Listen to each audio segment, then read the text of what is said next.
नमस्कार, स्वागत है आपका भारत होम्योपैथी में। आज हम बात करेंगे बढ़ते हुए क्रिएटिनिन लेवल की। अगर आप किडनी पेशेंट हैं तो आपका ये सवाल होगा कि आप क्रिएटिनिन लेवल को कम कर सकते हैं या नहीं।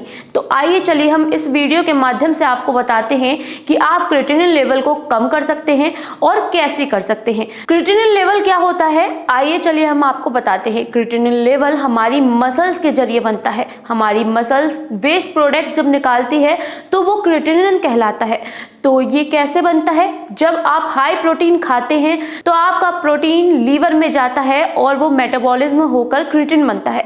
और क्रिएटिन बनने के बाद जब आपकी मसल्स को एनर्जी की ज़रूरत होती है तो वो उस क्रिएटिन को ले लेती है और मसल्स में एनर्जी प्रोवाइड कराती है।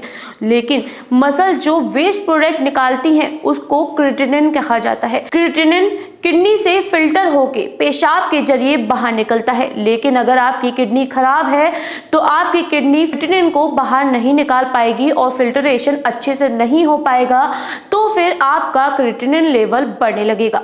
तो आपको क्रिएटिनिन लेवल ना बढ़ाने के लिए क्या करना चाहिए? आपको क्रिएटिनिन लेवल ना बढ़ाने के लिए सबसे पहले तो हाई प्रोटीन को बंद करना चाहिए। अगर आप हाई प्रोटीन खाते हैं जैसे अंडा, मीट, मछली, तो आपको इन चीज़ों को बंद कर देना चाहिए। वहीं आपने देखा होगा कुछ डॉक्टर दूध या दाल खाने को भी मना कर देते हैं। वो इसलिए होता है जब आपकी केएफटी रिपोर्ट में टीपी यानी कि टोटल प्रोटीन कम होता है या ज़्यादा होता है। अगर आपका टोटल प्रोटीन मैक्सिमम है तो फिर आपको प्रोटीन लेने की कोई ज़रूरत नहीं है और डॉक्टर केएफटी रिपोर्ट के द्वारा आपके प्रोटीन को रोक देते हैं और मना कर देते हैं दूध और दाल खाने के लिए। अगर आपका केएफटी रिपोर्ट में टोटल प्रोटीन कम है तो आपको प्रोटीन खाने से डॉक्टर मना नहीं करता है। हमारे भारत होम्योपैथी में हमारे डॉक्टर्स आपकी केएफटी रिपोर्ट देखने के बाद ही आपका प्रोटीन चालू रखते हैं या फिर बंद कर देते हैं। अगर आप हाई डायबिटिक हैं या फिर आप हाई ब्लड प्रेशर की शिकायत के मरीज़ हैं तो उसके साथ भी आपको काफ़ी चीज़ों का ध्यान रखना पड़ता है, क्योंकि ये दोनों चीज़ें क्रिएटिनिन लेवल को बढ़ाती हैं। जैसे कि आपको नमक पर नियंत्रण करना पड़ेगा, आपको नमक की संख्या कम करनी पड़ेगी या फिर नमक को तो बिल्कुल ही बंद करना होगा।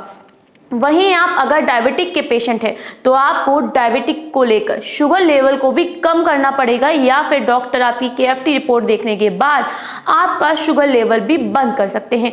वहीं आप क्रिएटिनिन लेवल को इस जरिए भी बढ़ा सकते हैं कि आप हल्दी अपने खाने में बना लें।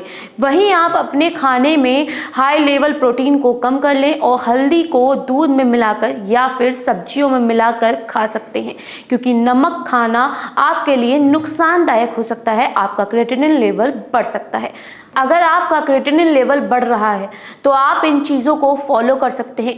अगर आपको लग रहा है कि आपका क्रिएटिनिन लेवल बढ़ा हुआ है या आपकी केएफटी रिपोर्ट में आपका क्रिएटिनिन लेवल बढ़ा हुआ आया है या आपको बार बार पेशाब आ रही है या फिर आपको पेशाब करते में जलन या दर्द महसूस हो रहा है तो भी आपका क्रिएटिनिन लेवल बढ़ रहा है, तो आप हमारे नीचे दिए नंबर पर संपर्क कर सकते हैं। हमारे डॉक्टर्स आपको फ्री कंसल्ट करेंगे और आप भारत होम्योपैथी से संपर्क करके अपना इलाज करा सकते हैं। और अपने दोस्तों को इस वीडियो को शेयर करें। अगर वो किडनी की परेशानियों का सामना कर रहे हैं तो ये वीडियो उनके लिए लाभदायक है। वो हमारे दिए हुए नंबर पर संपर्क करके अपना इलाज करा सकते हैं। धन्यवाद।